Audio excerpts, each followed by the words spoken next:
Welcome, everybody, to Catfish Weekly, presented by Whiskerware Apparel, along with the Dr. Tim Lang. I'm Lyle Stokes. Cindy's going to be spinning the RigRap prize wheel with us and watching chat tonight. How's it going, Doc? It's going great. 43 degrees here in Ohio. It looks like we got some rain coming, and they're talking about that dreaded snow also. I hope not. Well, if it's got to be one of us, I'm glad it was you. It was 60 degrees here. Windy as all get out, but I'll take that over what you're going to have any day. Mm-hmm. We don't need none of that. I want to show everybody something, and I know you got one that's a little different than mine, but our good friend, Jerry Klein, from Tangle with Catfish, give us this when we was at the conference the other day.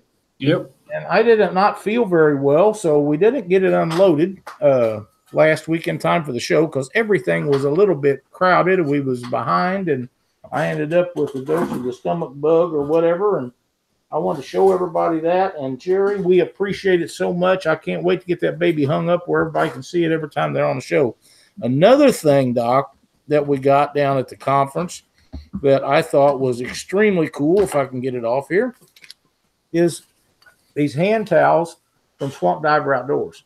Yeah, those are really good. They're huge. I've got mine already messed up, but it's a good towel. They are. They're great towels, and they're enforced with nylon up here on the top and a really big grommet that you can put this carabiner through.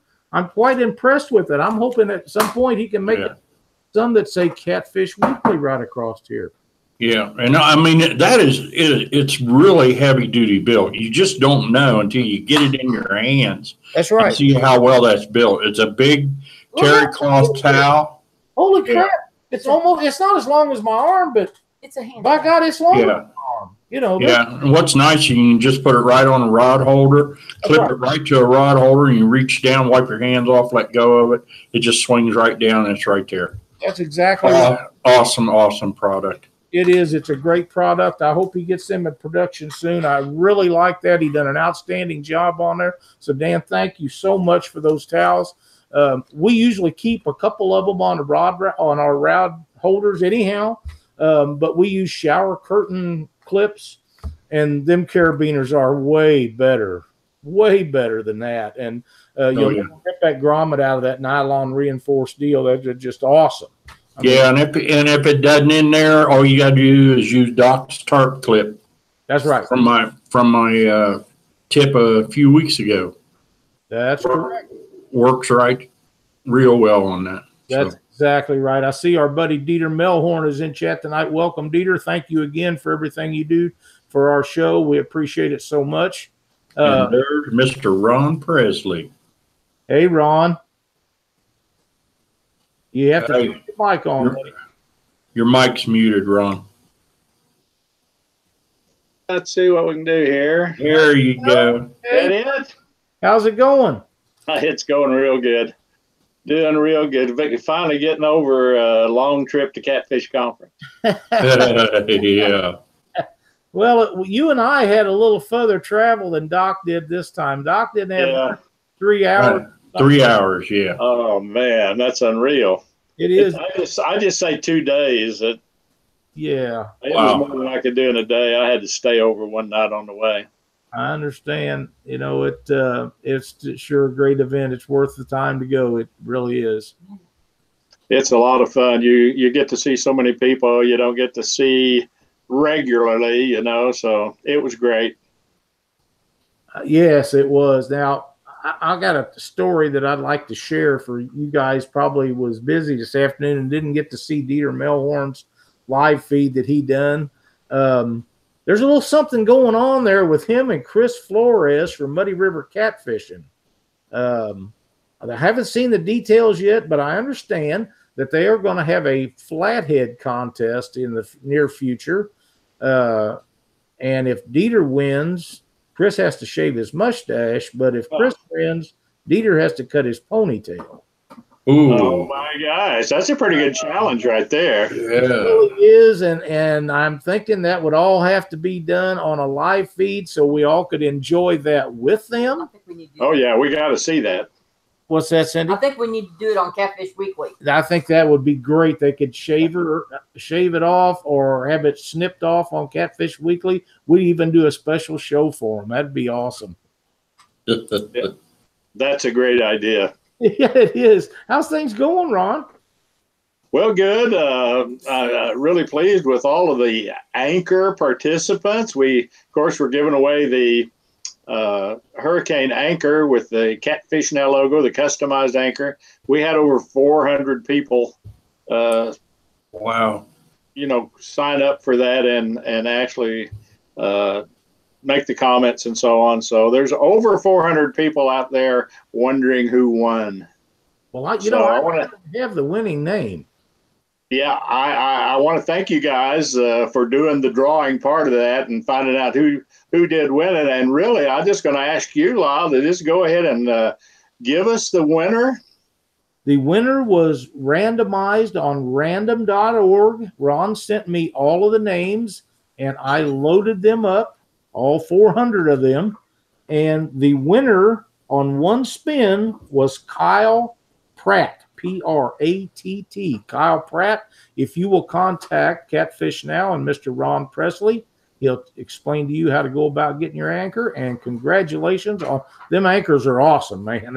You're going to love it. Mine's too pretty to use. You may use yours, but they are gorgeous. You're going to love it. Yeah, they are too. You can see it sitting in the background. This is actually the one that we'll be giving away right back here. And I went out in the garage yesterday and trying to figure out how to pack that thing good and so it'll make the trip. And man, I was cutting foam and sticking it here and sticking it there. So when Kyle gets the anchor, and congratulations, Kyle. As a matter of fact, I'll be sending you a personal message here just as soon as I get off the show and to get your address and all. If you don't hear from me, then you go ahead and contact me. Either way, we want to get that thing to you as soon as you can. You lucky devil. Yeah, they're so good looking. You really don't want to use them. That's exactly right. Chris and Mandy Gaines, of course, are responsible for making that available. I want to thank them for that. And also, while I've got their name on my mind, I just want to mention the tournament they got coming up.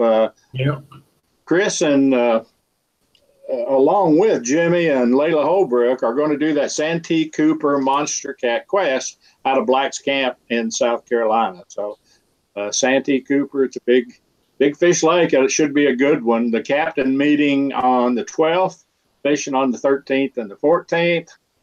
Registration's open. So, well, actually, it's just April will be here before you know it. So check them out on their Facebook page, Santee Cooper Big Cat Quest.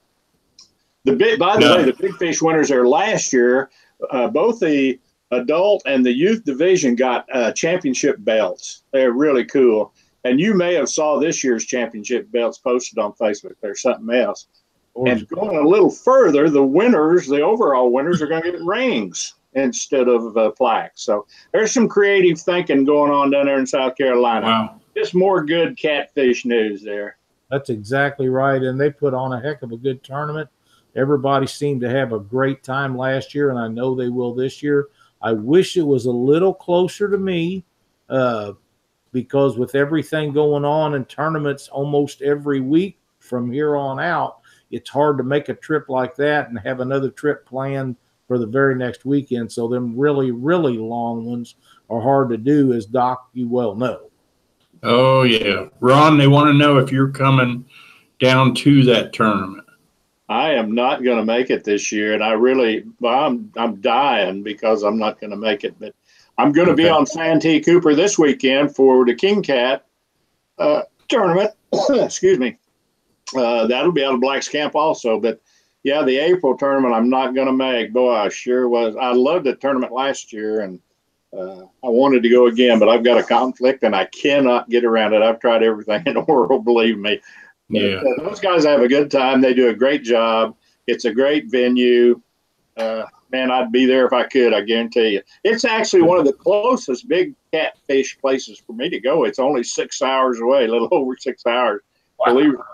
Believe it or not, that's my close place. That's what I get for living down here in Florida. But love what I'm doing, and I love the catfish family. And, go where. Well, actually, Lyle, you know this. I told you already. Catfish Weekly National Championship, Lake of the Ozarks, is 18 hours away from me. I know. I know. Wow. That's a long haul, man. I'll be there. I'll be there. If you'd have told me no, I would have understood. I really would. Yeah. Yeah, it hurts thinking about it a little bit, but that's the way it goes. And these anglers have to do the same thing. I mean, a lot of them travel lots and lots of miles. They do, and they go to more places than I do, so I'm not going to complain. Yeah, and you know, it seems like all of the big tournaments are no ways near anything that we normally fish. You know, Doc gets a few of them out his way, but you know, Winter Blues is 9 hours or something like that for us, and Memphis and Owensboro, Kentucky. That, to me, those are the three big tournaments of the year that we attend all the time. And what are they, Cindy? 6-8 hours? Yeah, at least. You know, minimum. And the older I get, the more I have to stop for relief. And yes, whether it be to use the bathroom or to walk around because my hip or my back or something starts bothering me.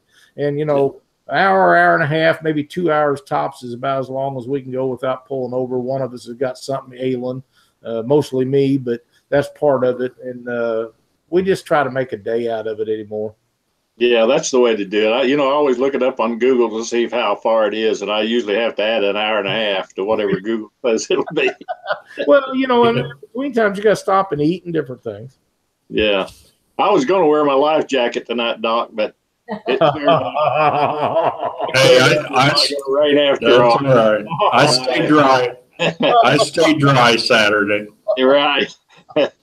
Well, guys, I really do appreciate your helping us out with the winter there. I want to congratulate Kyle Pratt again, and we're going to get this anchor out to him as soon as possible. Oh, by the way, just let me give a shout out to Joseph Heron, who he was the winner at our booth. We had the little drawing at the booth at the Catfish Conference, and Joseph Heron won a B&M pole,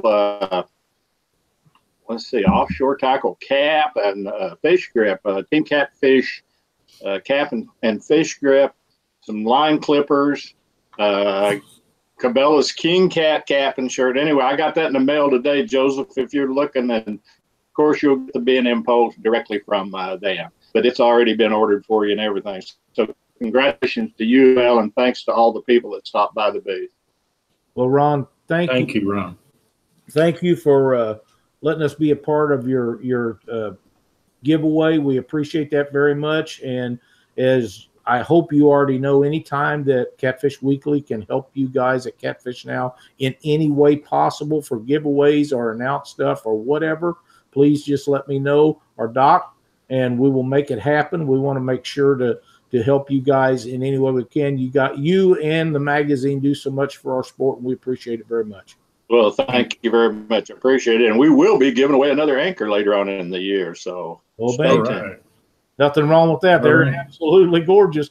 I don't know if Doc's using his, but mine has a special spot right over by my toolbox, and it hasn't moved since I got it.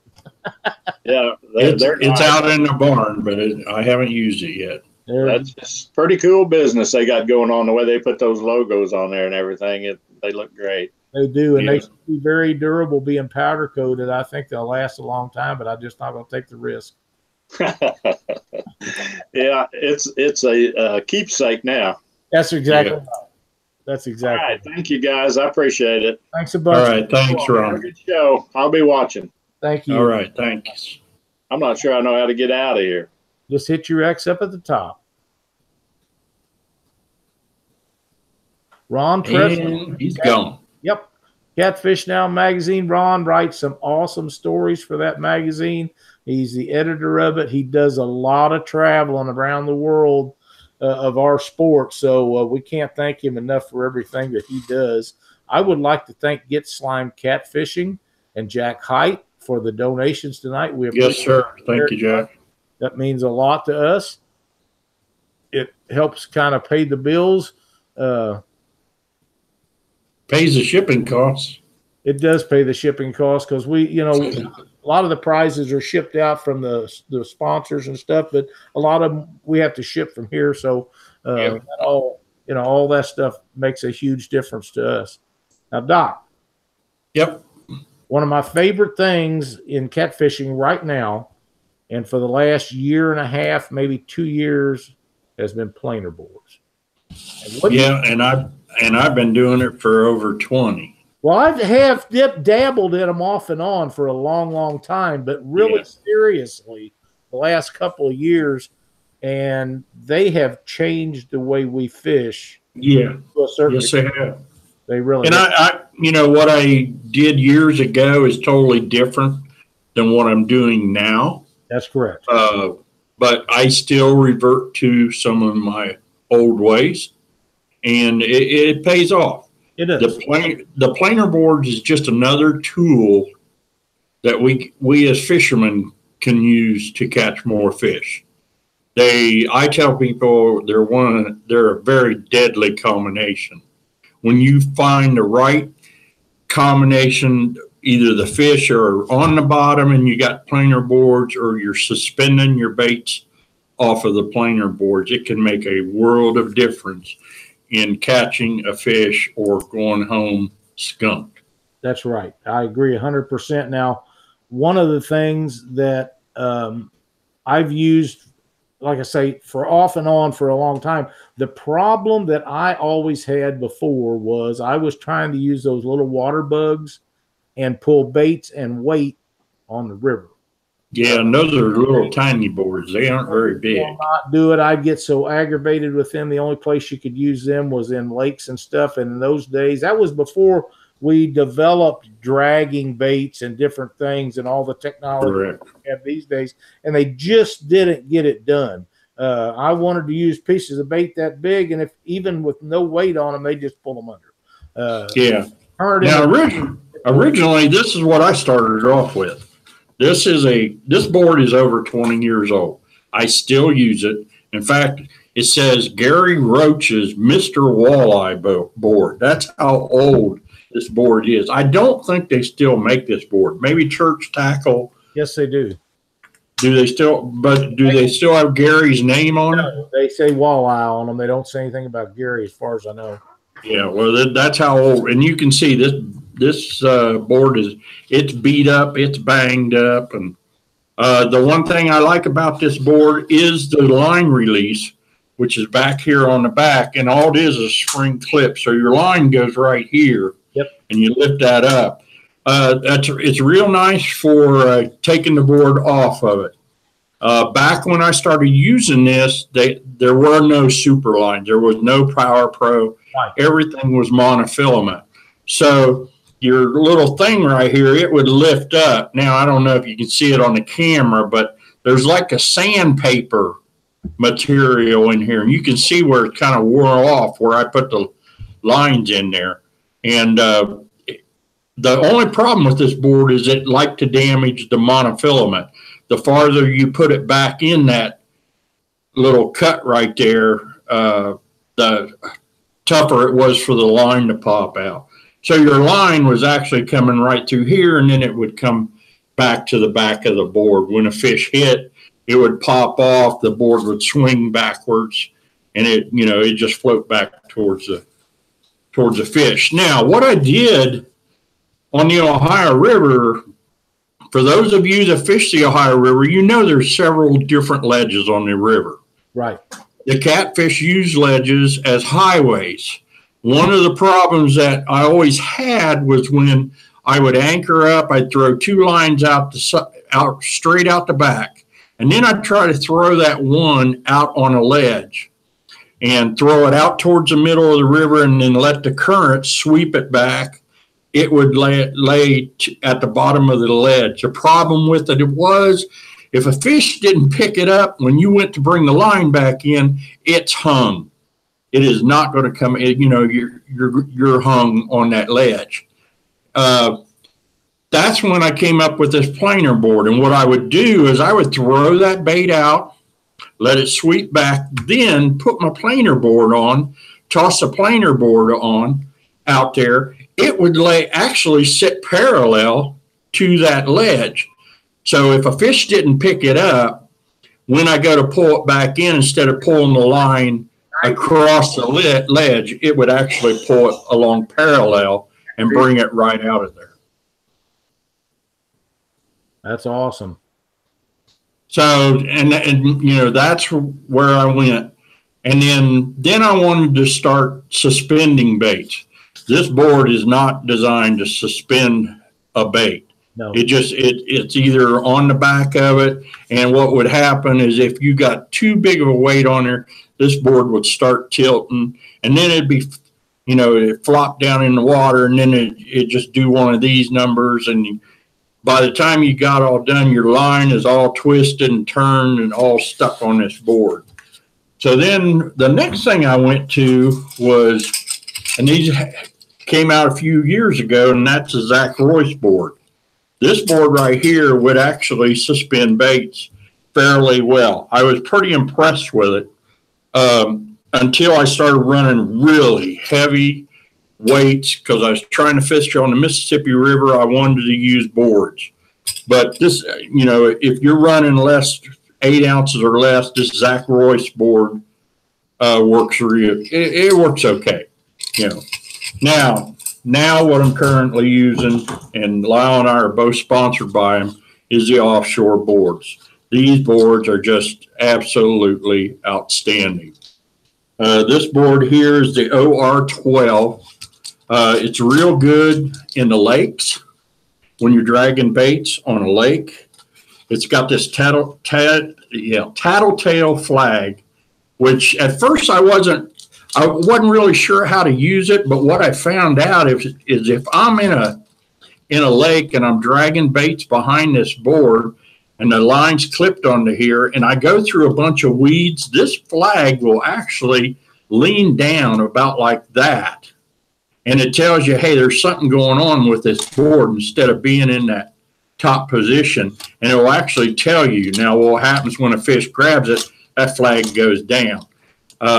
Generally, the flag goes down, and then the board goes underneath the water. It's gone.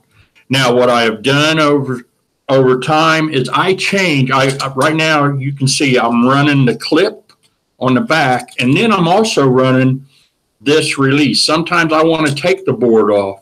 Sometimes I want to keep that board on. It just kind of depends on what the catfish are telling me and what they're doing. So this is the OR12. They've come out with a new one called an OR38, which is a crappie board, which is a much smaller board than what this one is. About a third that size, isn't it? About a third that size, isn't it? Yeah, it's a little short thing. But I want to get some of those, and I want to try them for the light biters just to see how they work. I like the way the board looks, especially if you're going in shallow water and you don't want to, leave a huge imprint. We know that when things go over top of fish, it has a tendency of spooking them out. Catfish are the same way, or at least here in my area that they are. That's exactly right. And we all started off with something different, but these offshores is kind of like having a Lincoln compared to a Pinto. There's just and then I tried everything in the world, and nothing can match the way we fish with the quality and what they do. Yeah. And then the big board, and I mainly use this on the Ohio River. I use it on the Mississippi, and it's the big SST Pro Mag planer board. Very heavy built board. It's real thick. It's real wide, from the top to the base. It's got the big release clips. It's got a clip that goes on the back, but as you can see on mine, I've changed it. And as you can see, I've also modified this board. Now, everybody might be looking at it and say, why is the release here in the middle of the board?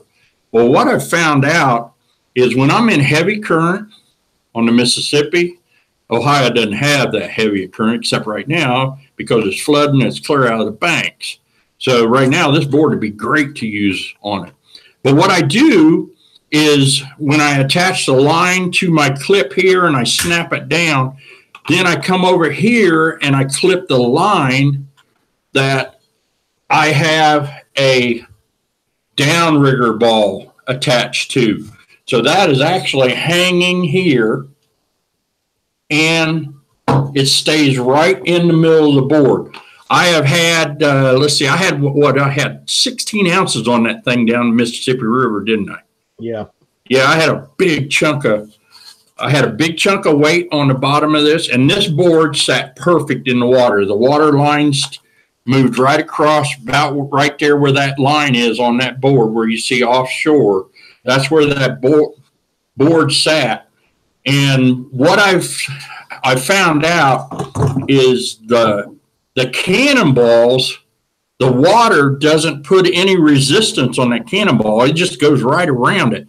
So, I've been strictly using cannonballs for if I'm going to suspend a bait under one of these big boards. Works out real well. Those cannonballs are amazing sinkers. I don't know how we've missed all these years, Doc. Right. So any questions in chat? Have we seen anything? I haven't. I know I've been just talking and talking and talking. Much, but I really haven't personally. Thank you, Dave Swearingen. Thank you so much. I haven't really seen any questions. They was telling Dave that his was too small, and for lake fishing, that would remain to be seen.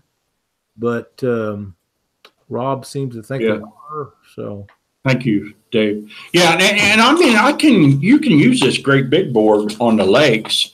It's just that it's easier to use on big rivers with a lot of current. Yeah, it'll handle a big bait and a big weight. Right. On it. Now, again, you can hang the weight off of the back.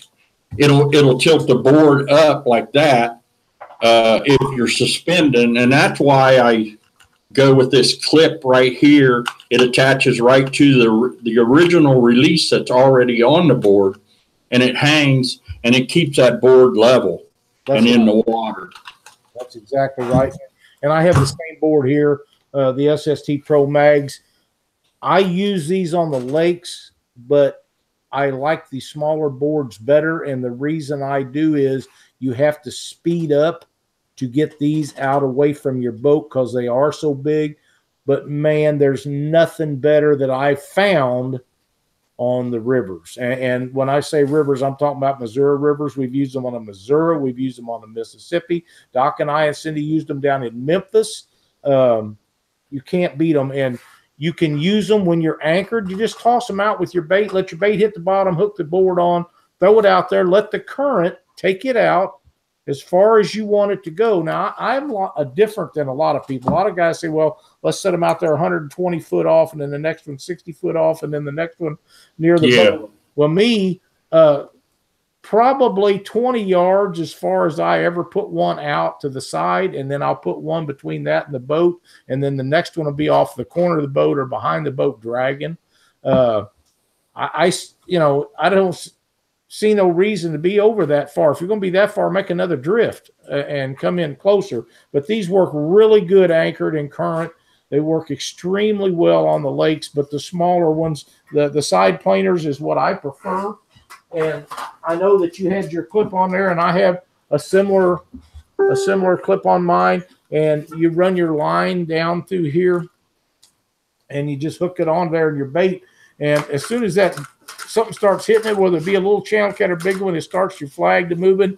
But a lot of times when you're in blue cats, the whole board goes. It's gone. And these are the perfect thing for fishing lakes. And you can put a huge piece of shad on them or a huge piece of skipjack and your weight, but you don't have any current, so you don't have to worry about the weight pulling you down. And they plane right off of the side of the boat at about 0.2, 0.3 mile an hour. They move right on out. I've never had an issue. The one thing I do is before I get to the area, I pull back on the boat. The very first thing I do is I try to get them planer boards out, get them out while the boat is still coasting along. They'll plane right on out. I've got the rods ready, and I get them right on out. I've got a couple of rods that are dedicated for just running the planer boards. They got a little bit faster tip, Yep. They happen to be Black Horse custom rods, but they got faster tips and they got good backbone. And I like the action that you get when the board is pulling on it. So that's exactly right. Now, with these clips, these are so great because they're adjustable. You see the nut on the top, and there's a Phillips screw on the back, and you can make this as tight or as loose as you want. And it takes a couple of times if you're fishing on lakes or rivers. On rivers, you have to tighten them up because the current might drag it through here if you don't have it tight enough. But I want mine just loose enough to when that fish hits it, it pulls out of here, the board turns around backwards, and you're just messing with the fish. You don't have to fight the board whatsoever. Right. And the board will just turn around. It'll come right up in there. And when the fish gets next to the boat, you either net the fish or net the fish and the board all together. Either way you want to. Yeah. Now, somebody had a question earlier, said, how do you know which side is which? On the offshore boards, they're marked right and left.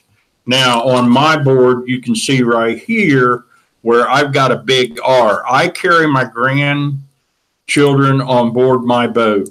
And they understand if I say port or starboard, they don't know what I'm talking about. But if I say right or left, they know what I'm talking about. And they know that big R means right and the big L on the other side means left. And they know exactly what to do. So that's why on my boards, I've got these big R's and a big L on the boards that I have. Dave, if you've got the same size boards, then you need to go with me one of these days. We'll meet up the lake, and I'll see what you're doing is making yours go under, because I've pulled 5 and 6 ounces of weight with these and a piece of shad that big, and I've never had one go out under unless the fish was on it. We don't have them trouble, so I'm not sure what you got going on, but I'd love to help you out with that and get that problem eliminated for you. But yeah, I pull these boards at 0.5. To 0.1, 0.2, up to 1 mile an hour. Don't get it out there. Yeah, the sweet spot for me with these are about 0.1 to 0.3. And they'll get on away from your boat. They'll drag your bait. And Larry Muse was on our show a couple years ago, and he told us the very first deal about the dragon tails before Steve Douglas and him made the video. And since then, there's been a bunch of stuff like that coming out. Yeah. And for me, dragging, if I'm dragging bait on a lake, I'm looking for some type of structure. If you're in structure, you're going to get hung up. The best thing I found by far is the demon dragons. And the reason is those little floats get tore up so bad, you're just constantly replacing them. They don't suspend the bait off of the bottom where I want it to be, but those demon dragons do. And I use a snake weight. Call them a demon dragon, call them a snake weight. You call them whatever you want to. A structure snake is what I'm going to be using because I've got some on the way to test, and I can't wait to try them out. They're going to be awesome. But that will prevent you from getting hung up on all the structure. And like I say, if you're not in structure, you're passing up fish that you should be catching. Yeah, and I've gotten, you get hung up, the board will come off. I've never lost one. It's always, I've always gotten it retrieved back. I've lost a few of my others that I've had, but these boards here I haven't lost yet. No. Somebody asked, let's see, there was a question here. Would a bank guy benefit from using the boards? Yes, he would. Absolutely. But you got to have current. You have to have current. When there's a lot of current, these boards are fantastic. Now, I'm going to give a Doc's tip right here. Here's one Doc's tip, and you guys are not going to believe what I do with this board. How many of you guys fish for skipjacks? I know there's a bunch of them that fish for skipjacks. You ever think about trying to use a board to fish for skipjacks? Well, the doctor uses a board to fish for skipjacks. And what do? I use an 8-foot heavy catfish rod. I put the sinker, help me out here, Lyle, cannonball sinker. down onto, put the cannonball sinker, and then I put like 3 jigs above that cannonball sinker, and maybe it's down about 5-6 feet. I clip it to the board. I put it on the board and clip it and move it right back here. And then I just take the rod, everything, and the planer board, and I just swing it out into the water. The current grabs this board and starts moving it. So all you got to do is start feathering line out. And you know how them skipjacks and them moon eyes sit on those seams as that current's going by. All you have to do is maneuver this board right there to it. The jigs are right in front of their face. One gets on, the board will probably go like that. I put it down in here fairly tight, so it takes 2 of them to pop it off, and usually you'll have the third one on the line. Again, you got to have a heavy rod. Right. You know, it takes a heavy catfish rod because you got 3 skipjacks. One's going north, one's going south, and one's going east. So, and you drag them in, plus you're dragging a board in. So that's one of Doc's tips for the night, is try using a planer board on the bank. You can also do it from a boat, but from the bank, it's a killer technique to use. Awesome. Jeremy, teach him the way that I do make my board stop at 20 feet to the side of it, or 10 feet to the side of the boat, or 50, it doesn't matter, is I will take and drop my bait in the water and let it hit bottom. Then I attach the board. I use line counter reels. At that time, you zero it, release your line, and when it gets out as far as you want it to whatever number you want it to be at, then engage your reel and it'll stay right there. If it happens to move in or out a little bit, you want it in or out a little further, just let a little more line out or reel a little bit in. With planer boards, I think that line counter reels are a necessity. Because if you are hitting fish at 15 feet off the back of the boat, or you're hitting them at 30 or 40 off the back of the boat, I'm going back to that same spot every time. And I want to keep going back to that spot until I'm not catching fish in that spot. Because usually you're either in a seam or there's something reason they're there that they want to be there. So I want to keep going back to that distance as long as I'm on that run. And if I move to a spot, then you may have to find it. And the next time you find it, you may be 10 feet off, or you may be 40 feet off. But whatever it is, you want to keep going back to it. And the best way that I know of to do that is with line counter reels. Time to spin that wheel. Yeah, let's go ahead and spin the wheel. All righty then. Got all tied up in all this action. I knew it was going to happen, Doc, man. We I knew. love them boards, so I knew it was. All right. Number 4. Number 4. 1, 2, 3, 4, and the winner is Heather Reinhardt Abney. We have 392 people in the game tonight. Give her a spin there, Cindy. Spun the wheels off of it.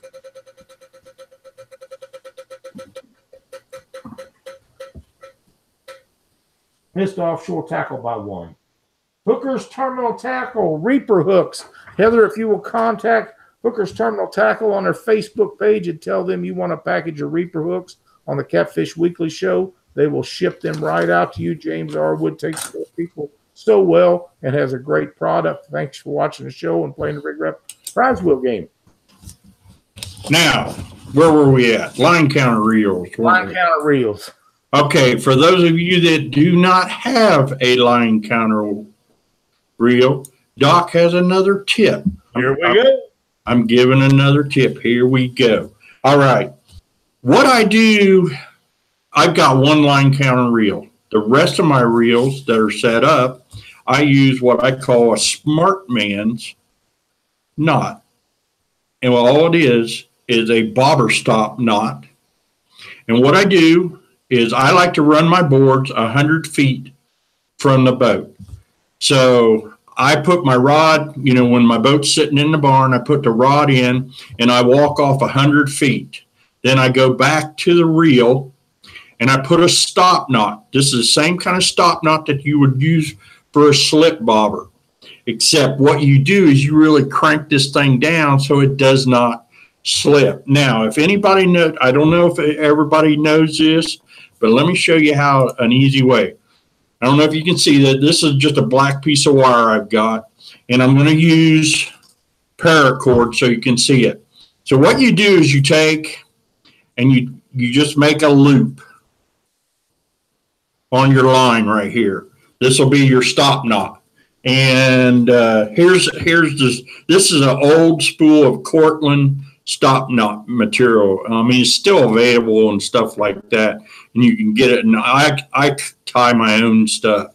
So you got this loop that you have here. You pinch this loop against your main line. Then you take the one tag in and you bring it through, and just keep bringing it through that big line, just like that.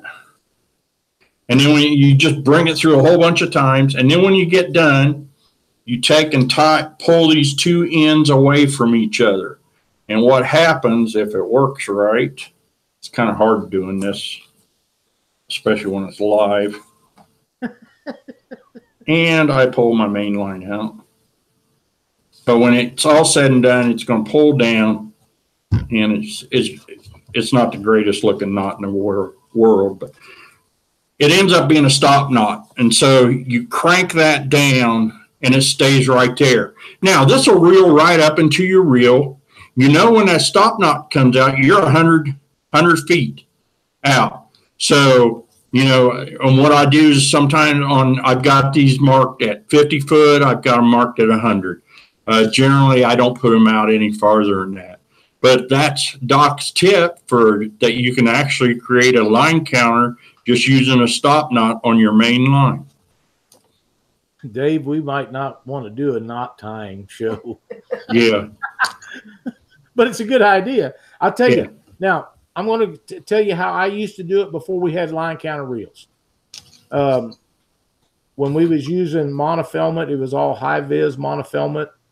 Since we've used braid, the Suffix 832 that we use is a real high-vis green. And before we had line counter reels, I would mark off 20-yard segment or 20 feet segments on my line and take a black Sharpie and mark it. So all I had to do was count how far out I was letting it out, and I'd know how far away from the boat I was. Every 20 feet, well, that's 20 and that's 20. So I'm at 60 now, or if I'm at 80, and I would just go back to the same number every time with a Sharpie. We keep Sharpies in the boat. Got them in bags, backpacks, or in my camera bags and all kinds of stuff. So we usually got Sharpies, but the line counters is the most accurate way that I have found it. Yeah. People that are not aware of line counter reels, if you will take one of those and drop it over the side of your boat and then look at your depth finder, it's amazing how accurate they are. Amazing. They are really close.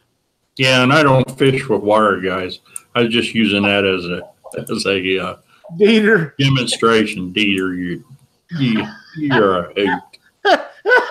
Oh man, what a hoot! Did we have a great time with him down at? Oh man, we had a blast. He was so much fun. Him and Luke. Oh man, Luke's a hoot, man. Love old Luke. But yeah, that's how I used to do it. But since them line counter reels, I just couldn't believe how good they was. And I have some Daiwas, and they're okay. It's hard to beat them Abus. It really is. They're just I like them really well. The Daiwas are okay. They're just go ahead. They're just not that smooth, you know. Yeah, and I continue to use monofilament. I'm a big monofilament guy. I know some of the guys like braid. I would much rather have the monofilament. The one thing I can tell you guys, when you're running planer boards, try to keep that line up out of the water. My boat is set up, my rod rack on the back of my boat is 24 inches off of the deck. So the rods are way up in the air. As long as that line's not hitting the water, Then boards will run really nice, true and straight. You'll see them just planing out. You'll see a little V out behind them until you see jaws coming up behind to grab the bait if you're suspending.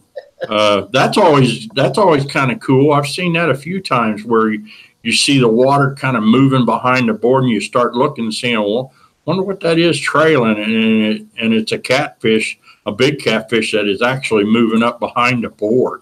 That's right. You see it more in shallow water, and you have a tendency to just let the board do its thing. Don't be grabbing the rod and trying to pull it, or you be like a bass guy using a frog, and they're trying to set the hook and not waiting for the fish to actually take the bait. That's right. Now, one of the other things that we do is we'll put, if we're running 3 boards, most of the time we're running 2 boards on a side, and we're either back bouncing out of the back or we're dragging something directly behind us out the back.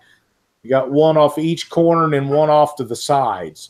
I want the one off the side, of course, the furthest, and the one off the back corner to be next in line, and then the 2 right behind them. And we'll stagger the rod. The ones out of the back, of course, it doesn't matter because they're going right out of the back if you're drifting. But the next one I'll put flat out, and then I'll raise the one up closer to us up in the airs, and you don't get tangled up that way. You just never do. When you happen to get a fish on, it takes a run the other way. You can just take your rod underneath the other line if it's getting you tangled up, and that saves you from being tangled a lot of times. Jerry Ishcomer, the one board here is 9 5/8. That's a smaller board.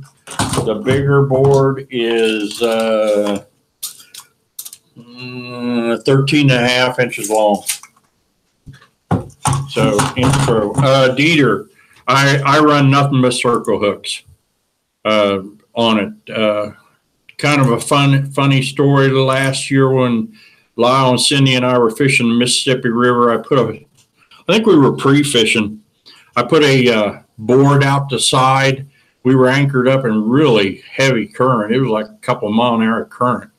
And we'd been seeing some blues that had been cracking the surface of the water. And I put out a board, and the sun had been, it was pretty hot down there. Sun had been shining on us for a while, and it was warm. And I'm staring at the board. I can see it now, and I'm running this great big SST board, and I'm looking straight at the board, and all of a sudden the board disappears. And I'm looking there, and I kind of stood. In fact, I think I stood up, and Lyle goes, "What's going on?" And I says, "My board's gone. I don't know where my board's at." And here a blue it was a 23-pound blue. It had come up and hit the bait and just jerked the whole board under. And it wasn't until I saw the rod bow over that I realized where the board had gone to. I mean, he just took the whole board, everything. It was gone. Yep. One other thing, Doc, that I wanted to mention, the front of these offshore tackle has a big spot right here by where this goes. For the guys that fish night tournaments, that is a perfect place to attach a Whisker Sticks LED light. You can stick it right up through the bottom, push a piece of tape or something over the bottom of it, or make it tight enough that it's going to stay up in there. Turn that baby on, you can see it forever. Yep. Them Whisker Sticks LED lights are awesome for that. You will never hurt the board. There's plenty of stuff up here to hold it. And if you drill it just a touch smaller, you can just shove that baby right up through there. You're not going to hurt a thing. And put your battery in it and let her rip. Yeah, because it's all waterproof and everything. Yeah, you could put it on the flag if either way. But like I say, there's plenty of room there. You're not going to hurt the board. This is the adjustable weight system in the bottom of these boards. Now, this one has been altered. I have moved the weight forward.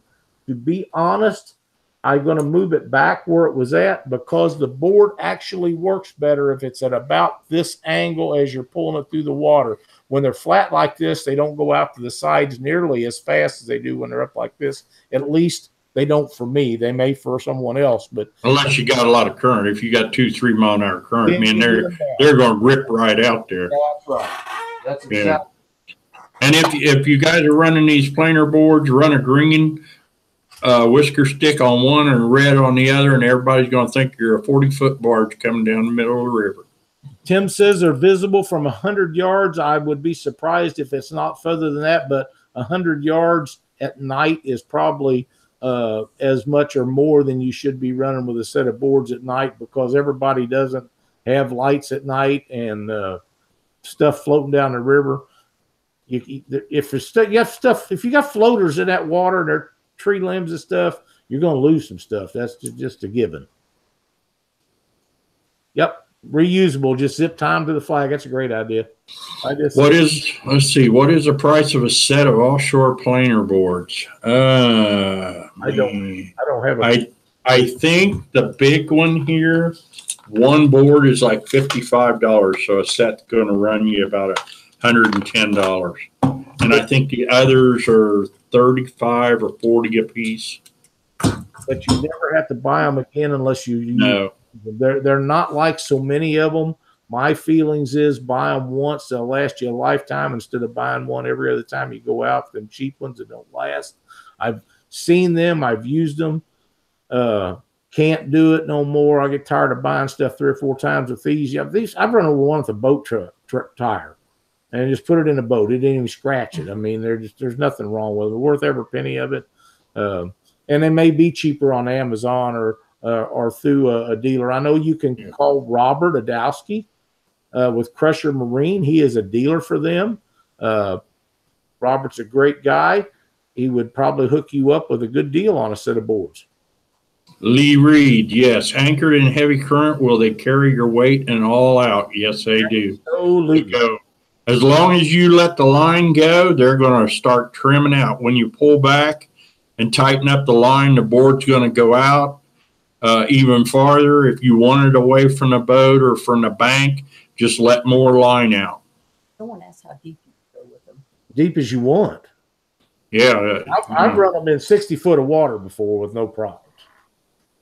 Well, that for me, that's pretty deep water. I've just, I know Larry Muse and I've talked about this several times. He's always fishing the deepest hole he can find. Well, that works really good for him. Usually don't work real well for me, but 60 foot's a lot of water for me. And I know guys fish a lot deeper than that, and that's great.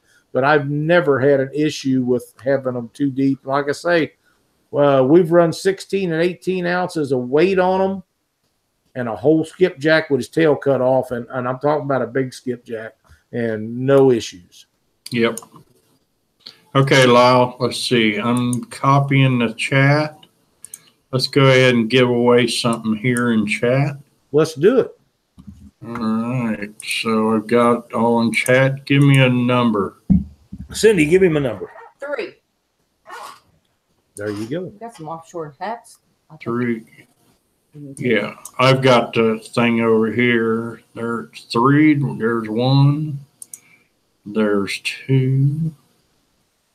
And there's 3. And the winner is Leanna Hardwick. Lena Hardwick. I think that's who it is. Okay. Lena Hardwick. So, Lena, if you will send the doc a message on Catfish Weekly after we're done here, I am going to send you out an offshore prize package. Awesome. That was donated to us. So thanks for being in the chat tonight. Thanks for watching and playing the RigRap prize wheel game, even though you didn't get to spin the RigRap prize wheel. Thank everybody. Oh, that's Tim's mom.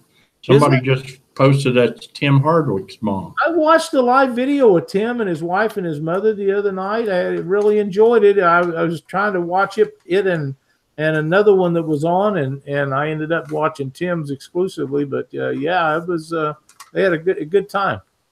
Okay, here's a good question. Dave Swearing says, "Show how you hook the planer board to your main line, please." Not a problem. We can do that. We can. When your main line comes down, you snatch this on and you set it back in as deep as you want to. Now, the tighter this is adjusted, the more it's going to stay put. I have mine adjusted so when they get hit real hard, it jerks this out. The boards come set up with another clip on the back, and the other clip has a pin.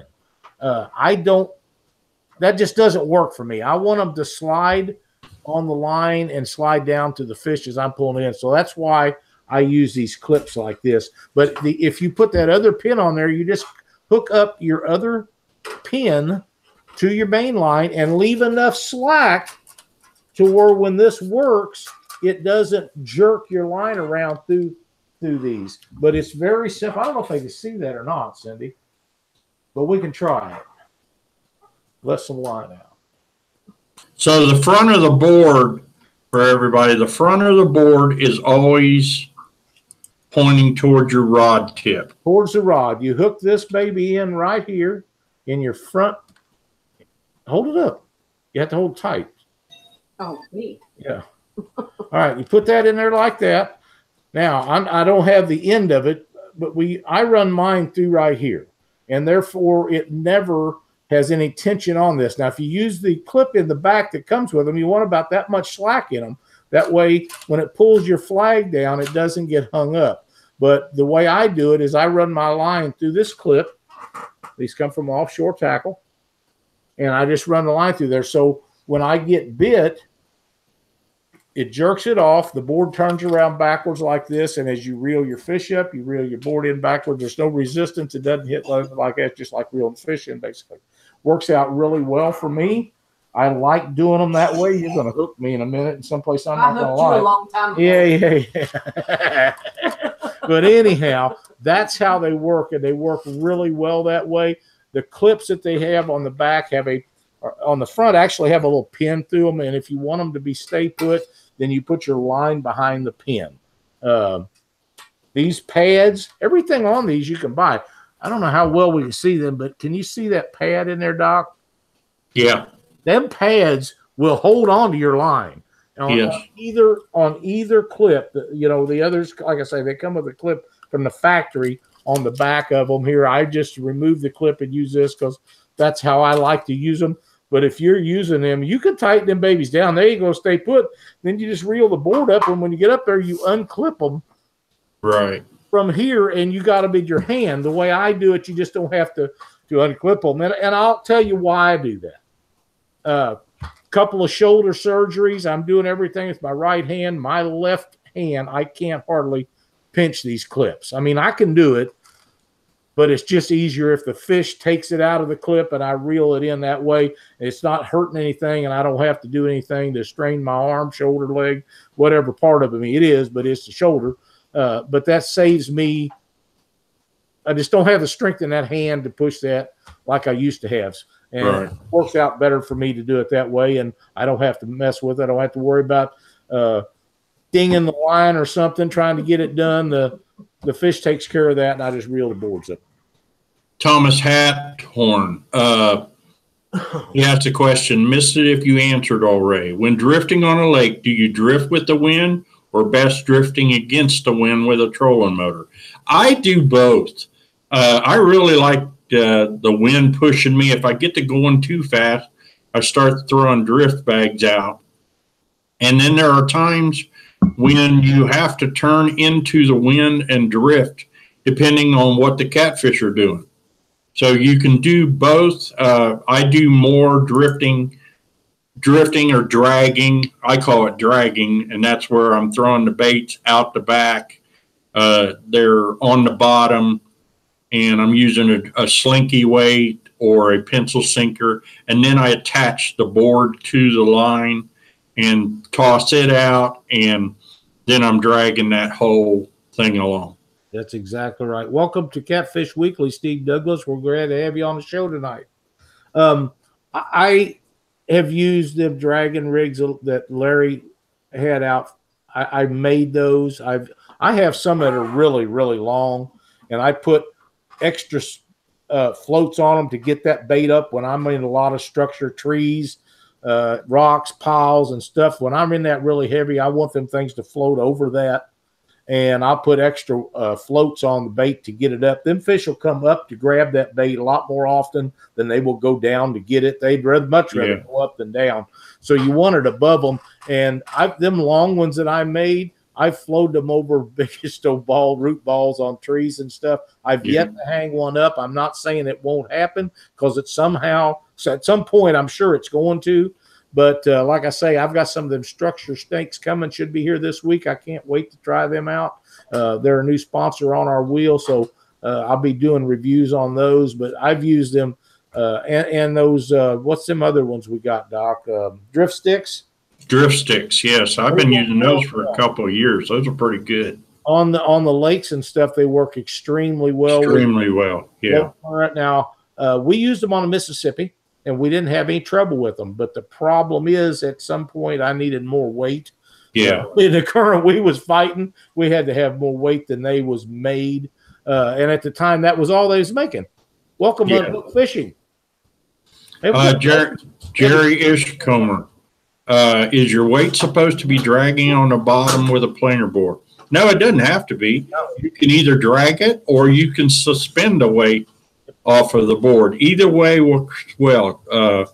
It just dictates whatever the catfish are telling you they want. If they want it suspended, just suspend the weight off of the board. If they want it dragging behind the bait, the board, go ahead and just drag it. Somebody else also has a question on what is the difference between the flag and the tattle flag. Well, on this big board, it's just a flag. That's all. It just tells you where the board's at in the water column. You know, it just shows you where it's at. The tattletale flag, which it takes a little bit to get used to using this thing and to get it set correctly. What you don't want it to do, you don't want it to be hanging like this. Oh. That's not going to tell you anything. If you have a catfish that comes up and he's a light biter, what he's going to do, what you're going to see is this flag doing this number. It'll sit there and start waving at you. And if you get caught up in weeds, if you get caught up in a tree, this flag is going to either lean down or it's going to go down.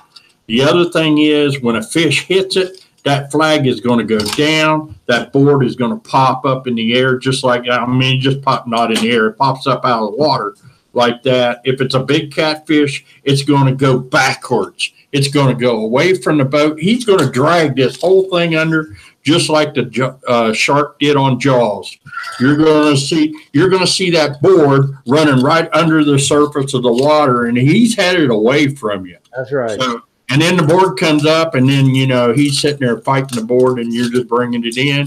You get the board, and it's like Lyle said, you can either net the fish and the board, or you can take the board off. That's the reason I like using these small clips right here. It's easy for me to get that board off, and I just, I can toss the board into the boat. That's right.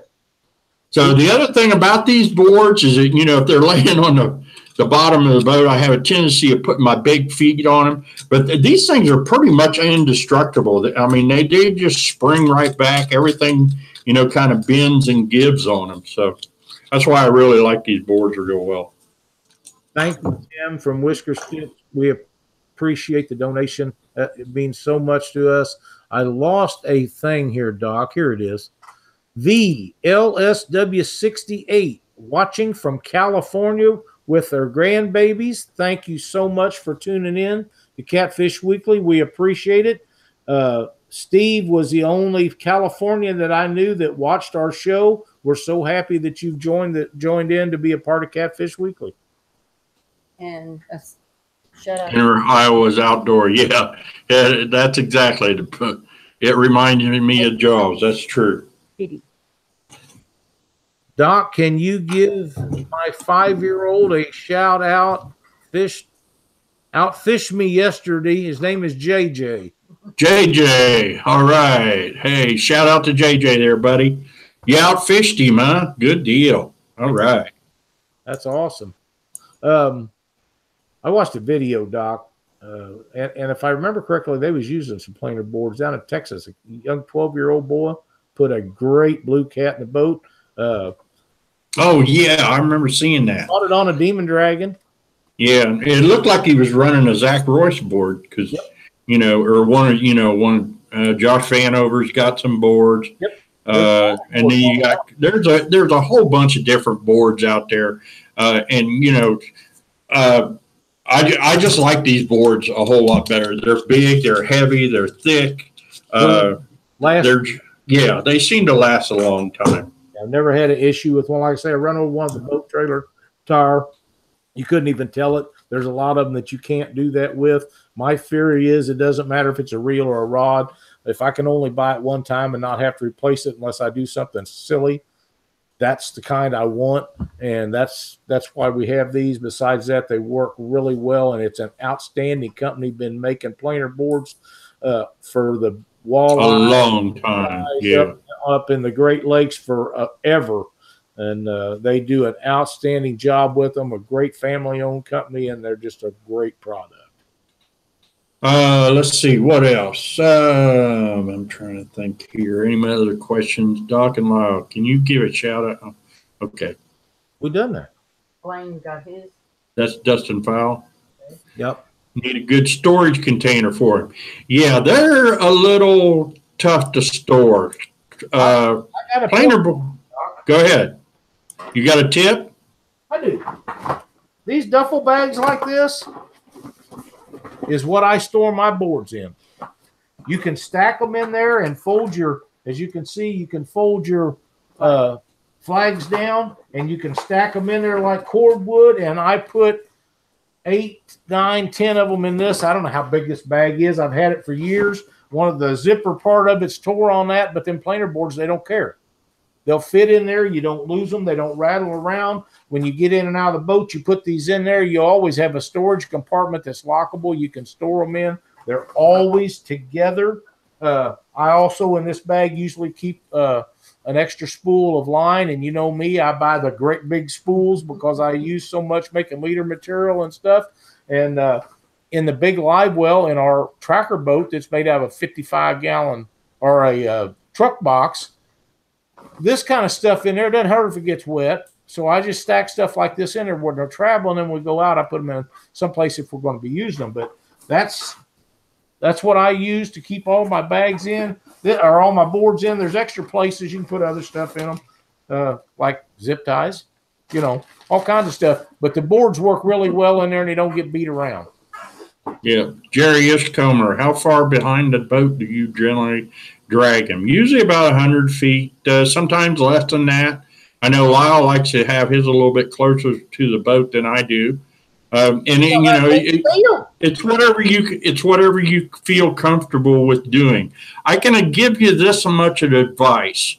When you go to try to use a board, they can be intimidating. Yes. Is that the correct word, Lyle? I'd say, yeah. Yes. They can be intimidating. They can be frustrating because, sometimes they just don't want to they won't do what you think they should do. What I try to teach people is start out with just one board, not two, but just run one on one side. Get used to using it. When you go to hook it up, some of the people, they forget that the rod tip has to face towards the flag. Now, I've seen people hook them up, and they've hooked them up on the back, and then when they drop the board's backwards in the water. So then they got to bring it back in, and then they got to rehook it. So your front clip that's facing where the cut is right here, that always points towards your rod. That's where you put the line in. Then you bring it back here. You hook it to this clip, or you hook it to the snap clip right here.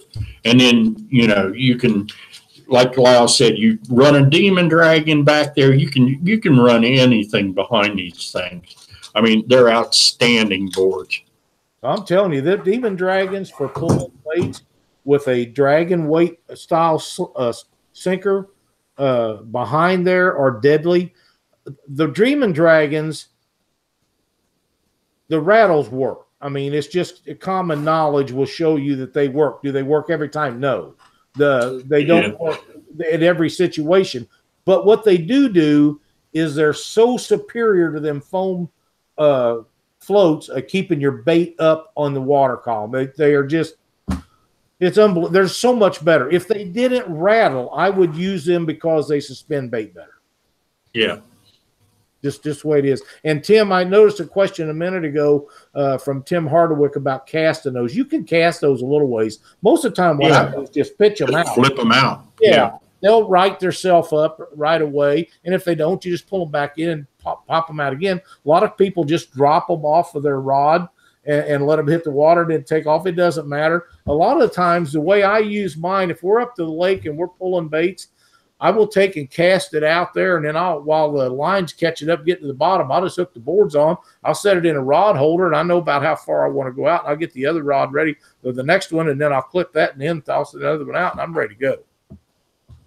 And do that on both sides. What we normally do, Cindy and I, is run 2 on each side, 1 out the back when we're dragging. In Missouri, you're allowed 3 rods per person in use, unless you could use more than that, but you have to have your name and address, phone number, or your conservation number to do more than that. But I'm going to tell you, as many fish in that lake of the Ozarks, and as good as the bite normally is, 3 is all you want at one time.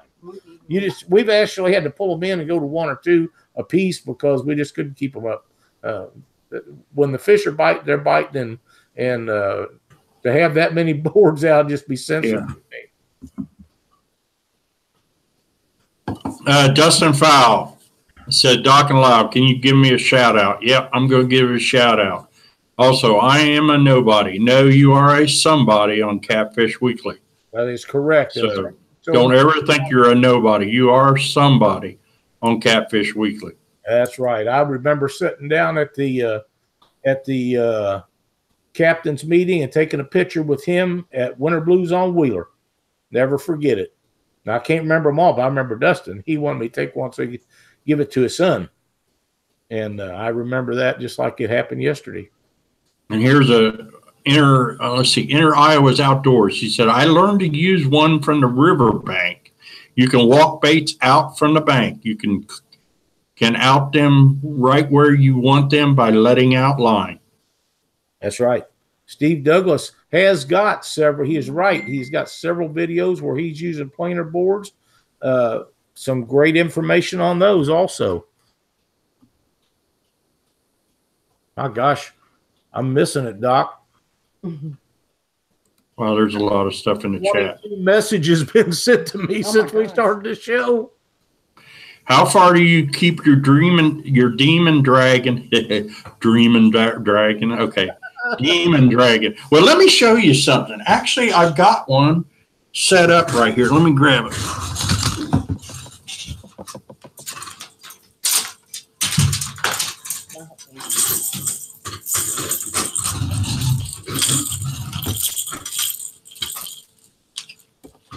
All right, let me get the camera here so I can show everybody what I'm doing here. Okay, here's my setup for a demon dragon. And I kind of took this a little bit off of what Dieter was saying. And what I do is I've got my leader. Here's my demon dragon, but it's not tied. What I do is I run the leader through there's 3 eyes on a demon dragon. I run a leader right through and right up to the thing. And you see that little black thing right there? That's an O-ring. I attach an O-ring right there. That way, if I want to adjust this demon dragon, right now this demon dragon, the hook is about 8 inches from the demon dragon. So if I want to adjust that demon dragon, I don't have to tie it. All I have to do is move it. It's tough to move, but you can move it on here. And then I can make that demon dragon, I'm afraid I'm going to hook myself here. I can move that demon dragon any length from it. So you don't have to retie. Now, this is something I learned from Dieter Melhorn. The other thing you notice here on this demon dragon, now this is one of the hybrids. This is the one that's made for the channel cats. And it's giving me a problem here. Okay, is I put another hook here. So I've got 2 baits. I've got one on the demon dragon in case he slaps the demon dragon, and the other one is out behind it. So that's how Doc rigs his demon dragon. That's how I do it. So Now, I'm going to tell you a little something that we're getting ready to test out here as soon as we get back out on the water. The back of the Demon Dragon, I had a guy get me, and it was John with Warrior Cat Rods got me some heavy-duty metal rings to attach directly to the back of the Demon Dragon and put your leg on. Right those little clips right there, is that what you're talking about, Lyle? Oh, what he got me was just the round ones, and you just the split ring. The split rings, heavy duty. Yeah. It'll be right on the back of there because I've noticed that they'll hit them dragons, and I never thought about adding hook to it. I was just going to hook directly to the back of it, and when it hits that baby going, I don't care if it's going after the smell of the bait on the hook or if it's going after the rattle on the dragon. All I want to do is hit. If it hits, we're good. We're good. Someone wants to know if Doc's fish was live bait or artificial. Mainly, I'm using artificial with cut shad on most of it, or skipjack. You ever get them on that bottom hook, Doc? Yes. A lot of times I catch them more on the bottom hook than I do on the other one that's on there. Dave Swearing, will you please send me a link to your video? I have not seen it. With as many people as I have in my friends list, I don't see everything like I used to, so I would love to see your video. If you please send me a link to that, I would love to watch it. I did see that Boomer has got one. It's either got one out or coming out. This chat's been rolling tonight, Doc, and yeah, it has. And I can't keep up with everything. If we did not see a message, it's really hard to keep up with all the stuff going on in chat.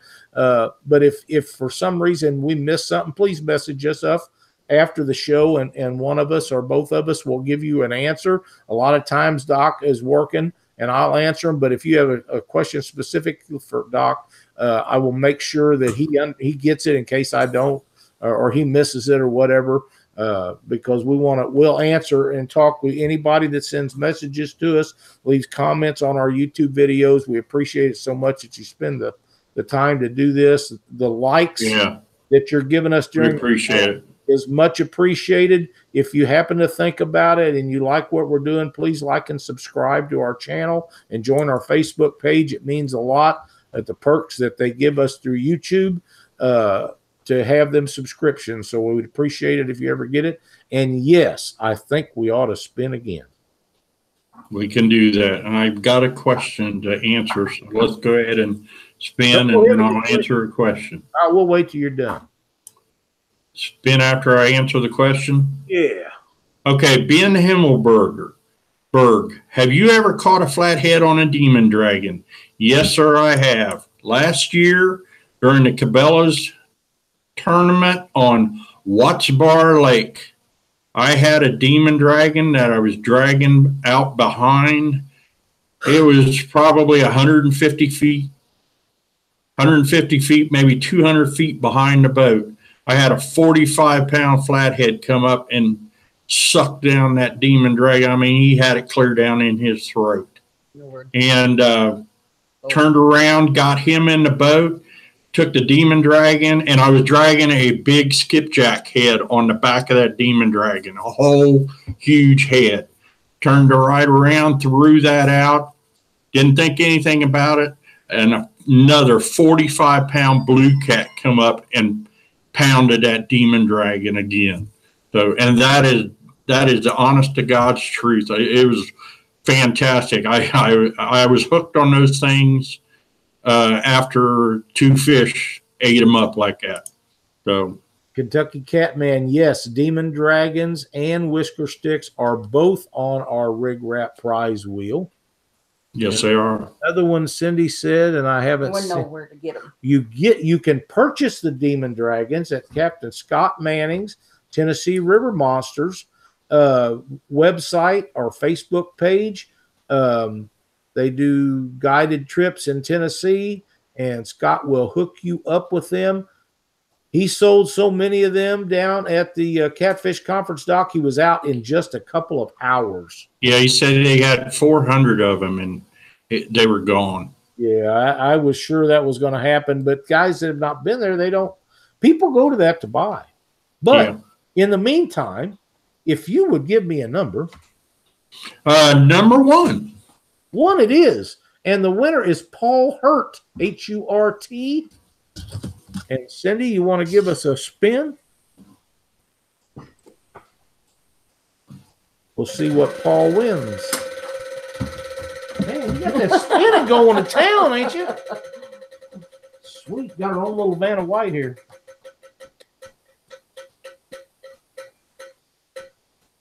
Catfish Now magazine. Paul, if you will contact Ron Presley with Catfish Now, he will do a write-up about your fishing adventures. He's done several of them. They've all turned out really great. Ron's a great writer. Catfish Now is a great partner with us on Catfish Weekly. Contact him to collect that prize, and it'll be great, I promise you. Guys, here's another. I'm going to give you another Doc's tip. I'm not going to have one at the end of the show because I've been passing them off as I've gone. You know, Lyle talked about putting that on the bigger boards here, talked about putting a whisker stick in here. The other thing you can do with your whisker stick is put them right up on top and put a piece of tape. On the board that has a tattletale flag, gets a little tight in here where that's at.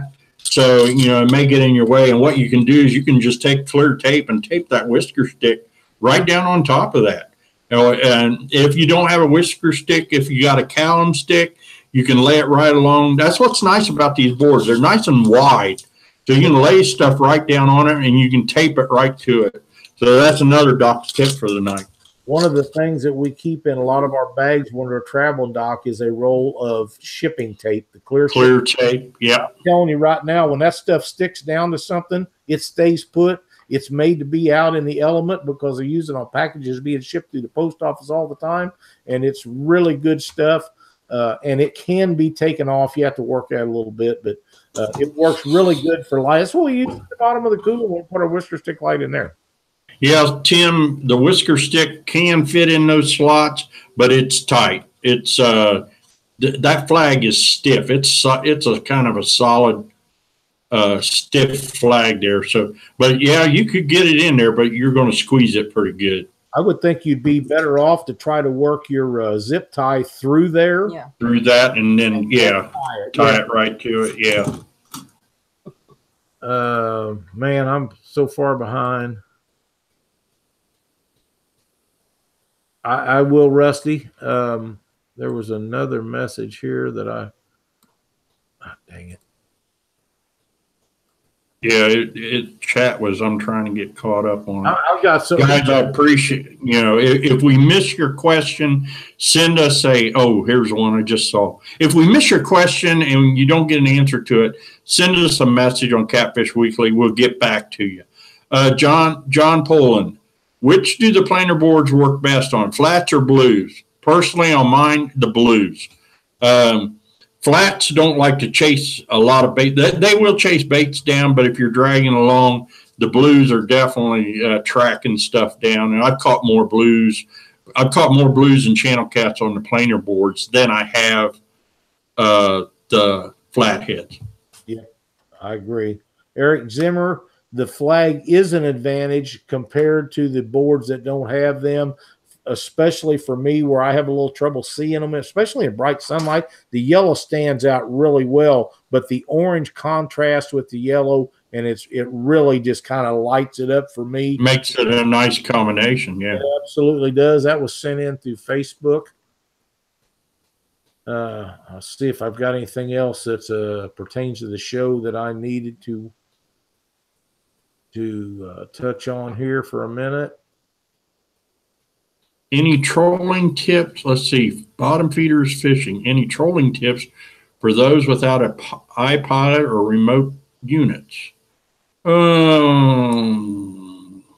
Yeah, you can go and, you know, if you're dragging the boards and stuff like that, you're looking at about anywhere from 0.2 on up to about 1 mile an hour. They work real well. Yeah, they really do. You know, but like Lyle said, the sweet spot is at about 0.2 to 0.5 mile an hour. That's for us. Works really well. I have to go through these messages. We got a couple of guys that thinks this is the best show that we've done, Doc. I don't. Evidently, this I don't know. that people was wanting to get out, and we got some heavy hitters in this watching the show tonight. Thank you guys for joining us and watching our show. We appreciate it very much. Do you recommend a cheater flag over a regular flag? Do you know what Chris is talking about? Cheater flag. Nope. I don't know what the cheater flag is. The flag would be.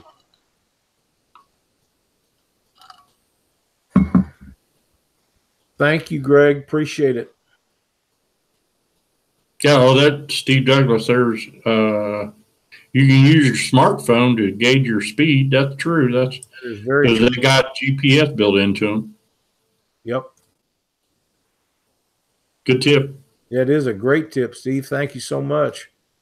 You know, that's one of the things that's great about the way we do this show, Doc, is guys like Steve and others that can jump right in here and help us out. That's exactly right. And they're liable to know something that we've either overlooked or missed, or tips that nobody's heard of before, and that makes it so great. What would be the top speed for drifting or dragging? I have caught channel cats. I have caught blues at about 1.5 miles an hour. I know that sounds fast, but you know, when the guys are fishing for walleyes, when the guys are fishing for sauger, they're running these boards at what, 2.3 mile an hour, Lyle? I mean, they got them things cranking behind the boat. They're sizzling. They sure are. They really. Travis York says, shout out to Chandler. Hey, Chandler, how you doing? Thanks for watching. Hey, Chandler, thanks. Yeah, Jerry D270. I pulled as fast as 1.5 miles and caught fish. Not ideal, but done it before. Absolutely. Tim Peppers, thank you so much for that. And avionics for your phone is Justin Browning, do you guys have a tip to keep bass? I think they see them and they just run over them, Justin. I've had them do that before. The bass guys from running over your boards. I think they target them. To be quite honest, the only thing worse would be them guys on Sea-Doos. Yeah, and I've had a few of those happen to me too, and I've slung some lead at them. Not the smartest thing for me to do, but yeah. Danny Cal says he's going to be streaming them from the lake this week. Follow his Facebook page, YouTube page. I'm pretty sure that we're going to be doing that. I lost something. What's the ideal speed? I don't know. Yeah, the ideal speed for the boards, we're looking at anywhere from 0.2 to 0.5, 0.7, somewhere like that. When it comes to dragging the boards, for me, it's mainly what is the temperature of the water. The colder the water, the slower you want to go. That's right. So as the water starts to heat up, fish's metabolism starts moving up. They start running down the shad, so you can start moving your boards a little bit faster. And what I do is, I make mental notes. If I have a board go down with a fish that takes it, the very first thing I look over and see what my GPS speed is. And, if I have another board at the same speed, then, okay, I've got a pattern now. So then I just start doing everything right from that. If it's 0.2 or 0.3, I do that. So. Dieter and Steve's been talking about in the chat about mapping software and GPS stuff. I've heard Dieter say this before, that he thinks the mapping software and the technology on these new units is the biggest game changer in the past 15 years. I would have to agree with that. I really do. I think the technology in you can call them fish finders, you can call them sonar units, you can call them whatever you want, but the electronics on our boat has changed the way we fish in the last year. Yes, definitely. Like last year when I was doing a seminar there at the Catfish Conference, people were real interested in the mapping detail that I was showing on my unit. You know, how to tell where the ledges are, how to tell where humps are, stuff like that. So, Yep. you know, it does make a difference. The fish use those ledges as highways. They really do. And a prime example for that is at any dam, they have locks and they're separated by big concrete pillars. And when they open those locks, it doesn't matter if it's a little or a lot, there is a highway right there in between those locks. Now, that is a slack part of the water, and them fish will lay up in them places. And this, I shouldn't be telling. It's going to cost me. I know it is. A lot of the guys know about it, though. And those fish will get in those, and they'll sit there, and anything that runs in there, they'll feed. But it's so slack a current compared to what it is out in the middle of that lock. And what I do is that's what I fish behind those dams. Now, there won't be fish on every one of them, but some of them, if you find the one that's holding the fish, you're going to have a good day. Because them shad that come tumbling through, or skipjack or whatever it is, come tumbling through this, they'll get over in there. Them things are they just run up and down from the dam back and forth, and them things go for a long ways behind them dams. We fish behind dams quarter of a mile, and you can still find that spot where it's separated. And if the current's really hot and you get on the right one, them things are liable to be a quarter, half mile off of that dam back there out of that real bad current, but they'll still be in that seam line. Seams are a great thing behind structure. Yep. I don't know about that, Dave. I really hated to bring that out, but I done started before I caught myself. That's something that a lot of guys that fish dams, they do know that. Shiner's on. Shiner. Shiner. I finally figured out how to watch a show live, guys. Welcome, man. He's just the brightest crayon in the box. But guys, we appreciate all the questions. I hope we didn't go too much for you. It was a lot of information that I think that we covered here in a very short period of time. Oh, yeah. And, you know, we've been going an hour and a half, and Ron wasn't on very long. So you can't get it all. We can't tell you everything that we do because there's just not enough time, or we'd be here all night. And yeah, at some point, everybody's going to start leaving. But, you know, that's a lot of stuff to think about. And with like planer boards are like bumping or any other new technology that becomes new to our sport, don't be afraid to try it. Test out the waters. And like Doc said a while ago, one at a time. When we started, we put one off of each side. And man, right off the bat, we was in trouble. I was tangled up in stuff, but a couple of trips out, if you put your mind to it, you can make them work, and you will like them. I promise they will help you put more fish in a boat. Matt Matea, I've been giving out tips. I've been giving out secrets my entire life. So, and I think that, and I enjoy doing it. Yep. So, yeah, I know you don't want to give out all your secrets. Well, I don't have any secrets. Actually, none of us have secrets. Yeah. Everybody learns from everybody else. That's right. Mickey Holland, on as far as leaders, like I say, we're testing some stuff where we attach our hooks right to the back of a demon dragon. We have run leaders anywhere from 3 or 4 inches behind the dragons to 3 or 4 foot.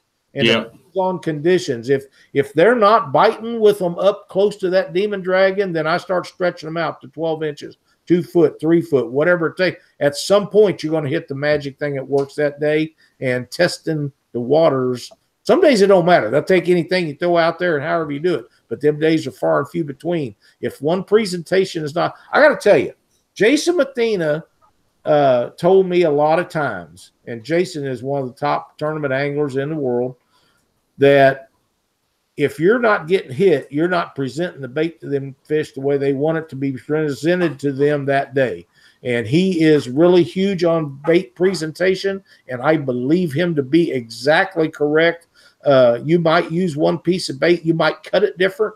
You might put it on the hook different. You might lengthen your leader. You might add or subtract the amount of weight you're using to present it to fish.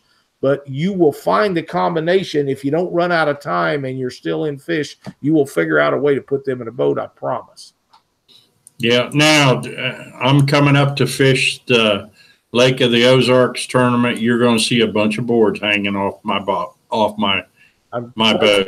going to see a bunch of boards. So, yep, I'm pretty sure you won't be the only one. I think. Oh, I'm sure there's going to be plenty. Yep, they're a great way to catch fish. We love using them up at the lake. They're very successful for us, and they just work. Cats Talking Outdoors, yes, sir. If you would go over to Greg's Facebook page and like that, and subscribe to his YouTube channel, it'd be great. Greg's a great guy. Got some really nice videos out. Take a second and watch a few of them. I'm quite sure you'll enjoy them. Some of them are from just fishing, and some of them are for tournament situations. Be a lot of fun for you. Lyle? Sir. This has been a good show. I think I've talked more tonight than I have the whole time I've been on Catfish Weekly. You know, I knew when we started talking about doing this show, the more closer it got, the more excited it was for you. And I knew you was going to have some great tips. You always do. Yeah, I've enjoyed it. Thank you, everybody, for listening to us. Some of it was a little bit of rambling. Tried to answer all the questions. I enjoyed it. I know, I learned some stuff from Lyle. I know he learned some stuff from me. Even learned some stuff off the guys on chat, because we were sitting there reading some of the stuff that was coming off of chat. Great stuff. That's exactly right. I've got a couple of things to go over. Fishing for Blues in Oklahoma is partnering up with Danny King. They're going to be stepping up their game down there in Oklahoma, so stay tuned for that. Make sure that you pay attention. They're going to be having some big stuff coming up. Results from Saturday's Central Texas Catfish Trail on Lake Belton. They have 31 boats, total of 76 anglers. First place was Roy Ewing, Jason Cummings, and Garth Goodwin with 65.51 pounds. They also had big fish with 23.85 pounds. It was a blue cat.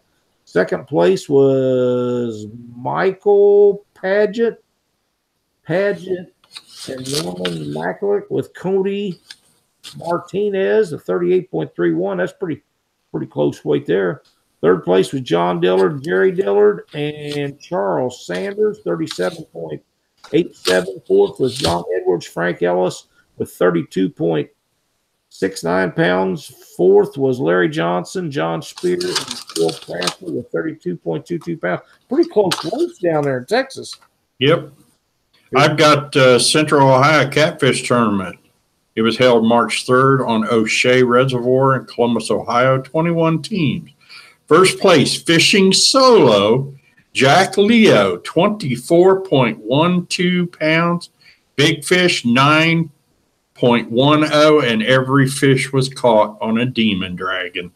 That's special. Second place, Sean Dolphin, he is the tournament director for the Central Ohio Catfish Tournament. Craig Williams, they were in second place with 23.98. Again, all the fish caught on demon dragons. Third, Mark Blovelt and Amanda Johnson, my buddy Mark, 21.06. The first time I talked to him, he only had 4 pounds of fish, and he just kept at it. That's why we call him Mr. Channel Cat. You got to do that. Let's see. I got one more here. Southeastern Catfish Club, Fishing Creek Reservoir. This was last Saturday. First, Gary Morton Jr., Caleb Sturgis, and Gary Morton Sr., 67.04 pound. Second, Anthony Williams, Josh Christopher, Cameron Christopher, Lane Christopher, 59.36. And the big fish was caught by Dieter Melhorn's son, Grayson Melhorn, 33.93, and that was their first tournament that they had ever been in together. Awesome job, Grayson. Awesome job. Great job for Grayson. I know Dieter's real proud of him. I did get to watch the video of that. I did get to see a little bit of it Facebook Live, and like I say, I've been sick for the last week, so it was good to see somebody out catching some fun. And Grayson does a bang-up job on those fish. Dieter schooled him correctly now. It's a lot of fun to watch them guys in the boat. I do have the results from the Twisted Cat Outdoor down at Columbia Bottoms in St. Louis over the weekend. And my buddy Doug Rice and Dalton Brown. Oh, yeah. 31.63 pounds, paid them $1,823. That's a 3-fish limit too, isn't it? 3-fish limit. It sure is. So they had three good fish, 131 pounds. Donald Moore and Donald Moore Jr. are the third. It's Donald Moore and Donald Moore the third. Father and son team, Quincy, Illinois, and Louisiana, Missouri, 89.01 pounds, paid them $890.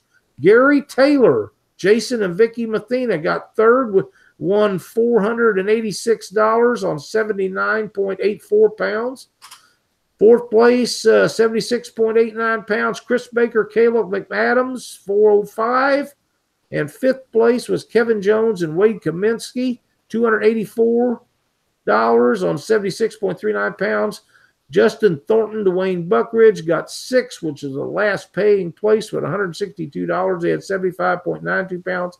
And big fish of the day come into the ninth place team of Jesse Ryan and Terry Stone. And big fish paid them $450, and the fish weighed 66.57 pounds. Good deal. Hey, Lyle. Sir. You think we ought to spin the wheel one more time before we wrap this thing up? I think that'd be a grand idea. Cindy. Let's go. 2. Cindy, take a number. 1. Dang, I've done it the wrong way. 2. The winner is Chris Workman. All right. Chris gets in this every week, and I know a lot of guys say they never win, they never win. Well, Chris has never won, and he wins tonight. Who was it? Chris Workman, my old buddy Chris. Oh, okay. Yeah, I believe his birthday was yesterday.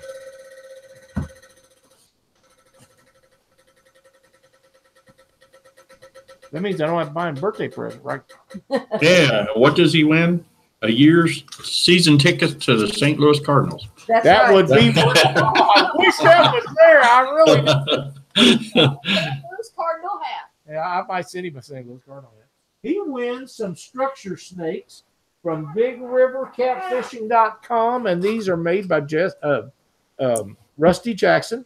He's the ones I was talking about earlier. He got on our board here a week or two ago. I'm not sure that he's been hit before. First time. But I think it is. Yeah. Rusty, thank you so much for being a part of the RigRap prize wheel. And Chris Workman, I ought to just keep them and make you come over here and fish with me before. There you go. But you know I won't do you that way, old buddy. It was nice seeing him at the Catfish Conference. It was. He caught me completely off guard. I had no idea he was coming. And Chris and I are great friends, as his dad and I was. But, it was really, really good to see Chris and the missus come down. It was a 3-hour drive. I'm not sure if they come to see us, Doc, or whether they just come to see the thing. But as late as it was in the day, it didn't matter. I was glad he was there, and I know we had a great time. Lyle, we are an hour and 45 minutes into the show. We still got 133 people watching. This been a lot of fun. It has been a lot of fun. I want to thank everybody. Please, if you like what we're doing, like and subscribe to our YouTube channel and join our Catfish Weekly Facebook page. It means so much to us. Who do we have on next Monday night? Next Monday night, we're having Tim Hardwick on. And Whisker Sticks. Yes, and we have another gentleman that's going to be on the show with us that is an author of a video called Any Fish, Any Water that you can buy through Amazon.com. They have a deal where they're going to tell us how to find structure and how to fish structure. Well, that'd be interesting. Okay. It's going to be a really, really fun show. I wrote his name down, and for some reason I don't find it. I feel really bad about that. I really do. But anyhow, he's doing a show at the Iowa Big Cat show that's coming up there, and he'll be doing seminars up there. So we're going to get him before he gets there. Structure is the reason fish are why or where they are. Where they are. That's correct. he is going to help clarify a bunch of that. So get your questions ready. It ought to be a very interesting show. We're going to have a great time. And but we'll start out with Chris or Tim Hardwick, and we'll get to talk about Whisker Sticks LED lights and how he got started and all the uses for them and what all he does and his videos and different things like that. So it's going to be a great show. Yeah, everybody, we appreciate you being on Catfish Weekly. You make Catfish Weekly for Lyle and I. Thanks so much for Timothy Hardwick. Give away a pair of lights in the chat. Okay. And we can do that. So let's see here. Oh man, I don't know how many, if we still, oh no, there's quite a few people still in here. All right, so we're going to give away a pair of Whisker Sticks. Go to random.org.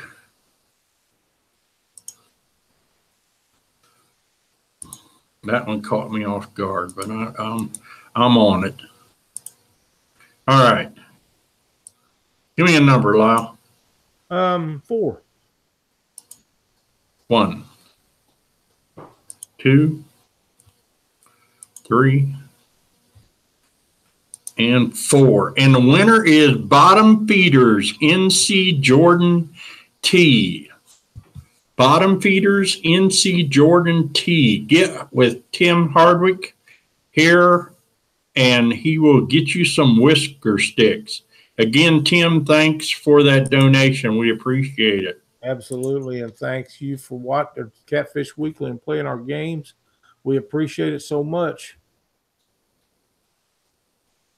Thanks for sending that. My wife Lynn brought that in there, and she just held the phone to me, so I would never have seen it on here. Not as fast as this chat's been rolling tonight. And rocking on, it really has. Yep. So be sure to see us next Monday night. Again, thanks for watching our show and being a part of the chat. That's so much fun. It gets wild, and we don't see everything. But like I say, if you have questions or anything, just leave a message at the bottom of the YouTube video, or you can message us on Facebook, and we'll get to them as quick as we can. I think that's about it for the night, don't you, Doc? Yes, sir. It's been an awesome show. We thank everybody for joining us. Thanks for the questions. Thanks for keeping us on our toes. That's right. We need it at our age. Yeah. All right, everybody. We'll see you next Monday night at 7 right here on the Catfish Weekly YouTube channel. Thanks for watching. See you next. Thanks for watching Catfish Weekly.